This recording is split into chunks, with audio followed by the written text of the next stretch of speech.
আজি আমি ইউপিএলৰ ভৈৰৱকুণ্ড সমষ্টিৰ পদযাত্ৰা কাৰ্যসূচী সমাপন কৰিছোঁ। বিশেষকৈ আমাৰ কেন্দ্ৰীয় সমিতিৰ তৰফৰ পৰা 22 তাৰিখৰ পৰাই 22 তাৰিখৰ পৰা 15 তাৰিখলৈকে এটা পদযাত্ৰা প্ৰতিটো সমষ্টিত কৰিব লাগিব বুলি এটা নিৰ্দেশ দিয়া হৈছিল আৰু সেই নিৰ্দেশ মতে আমি ইতিমধ্যে 4টা পদযাত্ৰা শেষ কৰিলোঁ। আজি পঞ্চমবাৰৰ কাৰণে Udalguri primary committee town block কমিটিৰ অন্তৰ্গত যিখিনি এৰিয়া আছে সেইখিনি আমি পদযাত্ৰা কৰিছোঁ। আমাৰ লগতে খৰিখা সমষ্টিৰ এটা পাৰ্ট আৰু ধনশিৰি সমষ্টিৰ এটা অংশ আমি আজি পদযাত্ৰাত কভাৰ কৰিছোঁ। আৰু বিশেষকৈ পদযাত্ৰাৰ উদ্দেশ্য হ'ল এটা পৰিৱৰ্তন যাত্ৰা যে বিগত 17 বছৰে BPF চৰকাৰে ভ্ৰষ্টাচাৰী শাসন, দুৰ্নীতিৰ শাসন তেনেকুৱা এটা অপশাসন চলাইছিল। আজি ৰাইজে তেনেকুৱা অপশাসনৰ পৰা মুক্তি বিচাৰিছে, এটা পৰিৱৰ্তন বিচাৰিছে আৰু আমি বিচাৰোঁ যে আমাৰ বিটিআৰ অঞ্চলত এটা পৰিৱৰ্তন হওক, শিক্ষা দীক্ষাৰ পৰিৱৰ্তন, অৰ্থনীতিৰ পৰিৱৰ্তন, সামাজিক পৰিৱেশৰ পৰিৱৰ্তন, বিভিন্ন জাতি জনগোষ্ঠীৰ মাজত এটা যি বিভেদ অবিশ্বাস আছিল সেইখিনি নাইকিয়া কৰি এটা মিলাপ্ৰীতিৰ পৰিৱেশ আনিবৰ কাৰণে এটা পৰিৱৰ্তন লাগে আৰু সেই সকলোবোৰ পৰিৱৰ্তনৰ স্বাৰ্থতে আমি আজি পদযাত্ৰা কাৰ্যসূচী লৈছোঁ আৰু এই পৰিৱৰ্তনৰ পদযাত্ৰাৰ জৰিয়তে আমি জনসাধাৰণক ৰাইজক সজাগ কৰিব বিচাৰিছোঁ যে আমাক পৰিৱৰ্তন লাগে আৰু এই পৰিৱৰ্তন ৰাইজেহে আনিব। আমি ৰাজনীতিৰ দলৰ নেতাসকলে পৰিৱৰ্তন বিচাৰিলেও ই কেতিয়াও সম্ভৱপৰ নহয় যদি ৰাইজে ইয়াৰ প্ৰতি সঁহাৰি নজনায় আৰু সেইকাৰণে আমি ৰাইজক সজাগ কৰিছোঁ এই পৰিৱৰ্তন যাত্ৰাৰ জৰিয়তে যে আমাক কিমান সমষ্টিত জয়লাভ কৰিব ইউপিএলৰে কি আশা কৰিছে?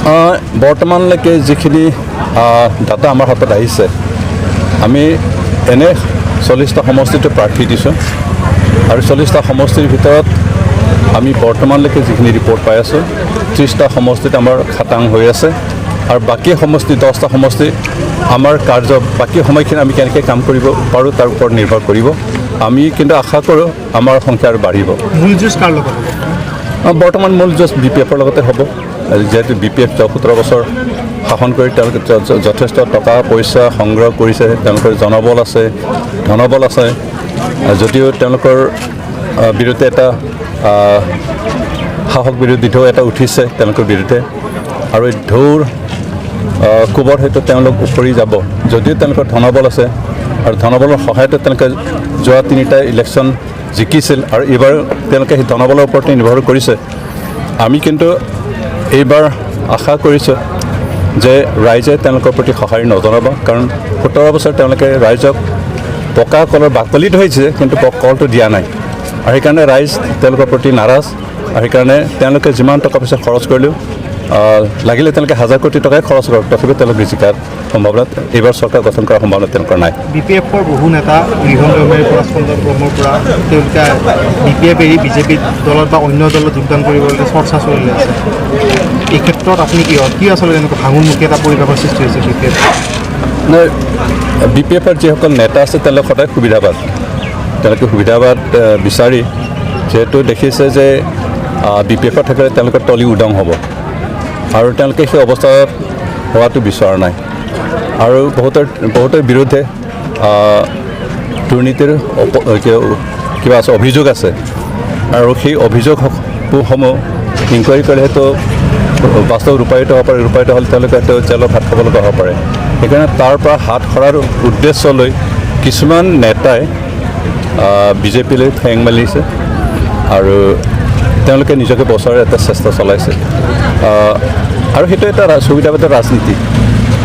আমি সেইটো হোৱাটো নিবিচাৰোঁ, কিন্তু আমি সদায় দুৰ্নীতিৰ বিৰুদ্ধে মাত মাতিছোঁ আৰু দুৰ্নীতিৰ বিৰুদ্ধে মাত মাতিয়ে যাম আৰু বিটিআৰ অঞ্চলত আমি দুৰ্নীতিমুক্ত এটা সমাজ গঠন কৰিম আৰু তাৰ স্বাৰ্থতে আজি এটা পদযাত্ৰা আৰম্ভ কৰিছোঁ।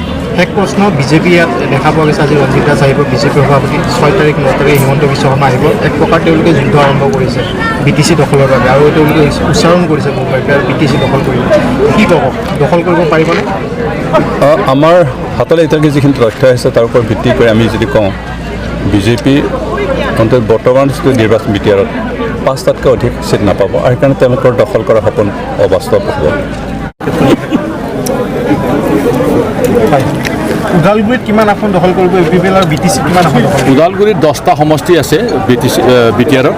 এতিয়া 10টা সমষ্টিৰ ভিতৰত আমি 10টাই আমি আশা কৰিছোঁ আৰু নিশ্চিতভাৱে আমি জিকিম। সমগ্ৰ বি টি আৰত কিমান আসন? সমগ্ৰ বি টি আৰত 30টাৰ ওপৰত আমি পাম বুলি আমি আশা ৰাখিছোঁ আৰু গভমেণ্টটো আমি নিশ্চিত আমি মেজৰিটিলৈ গভমেণ্ট দখল কৰিব পাৰিম। ইয়াত দেখা পাই যে বিজেপিও এটা শক্তিশালী এটা স্থিতি ল'ব বিচাৰিছে বা বিজেপিয়ে প্ৰচেষ্টা নকৰা নহয়, তেওঁলোকে প্ৰচেষ্টা কৰিছে, কিন্তু এটাই কথা যে বি টি আৰৰ আণ্ডাৰত বিজেপিৰ কোনো অস্তিত্ব নাই, তেওঁবিলাকৰ কৰ্মকৰ্তাসকল ইয়াত নাই আৰু তেওঁবিলাকে যিমানে চেষ্টা নকৰক কিয় তেওঁলোকে আসন দখল কৰিব নোৱাৰিব। গতিকে ইয়াতে গভমেণ্ট আমাৰ নেতৃত্বতে হ'ব, কোনো এটা পাৰ্টীৰ নেতৃত্বত ইয়াতে চৰকাৰ গঠন কৰিব নোৱাৰে। ইউ পি পি এলৰ চৰকাৰ এবাৰ হ'বই নিশ্চিতভাৱে। বিজেপিয়ে কিমান আসন লাভ কৰিব আৰু হাগ্ৰামা মহিলাই জিকিব পাৰিব? হাগ্ৰামা মহিলাটো জিতাৰ কোনো অংকই নাই। তেওঁৰ নিজৰ সমষ্টি যি দেৱৰগাঁও, এই দেৱৰগাঁৱতে হাগ্ৰামা আজিৰ দিনত হাৰিবলৈ গৈ আছে। গতিকে হাগ্ৰামা চৰকাৰ অহাৰ কোনো যুক্তিয়ে নাই আৰু নাহিব। কিমান আসন লাভ কৰিব? হাগ্ৰামা হয়তো 5টা-6টামান পাব পাৰে, তাৰ ওপৰত তেওঁ নাযায়, তেওঁৰ আসন তেওঁ লাভ কৰিব নোৱাৰিব।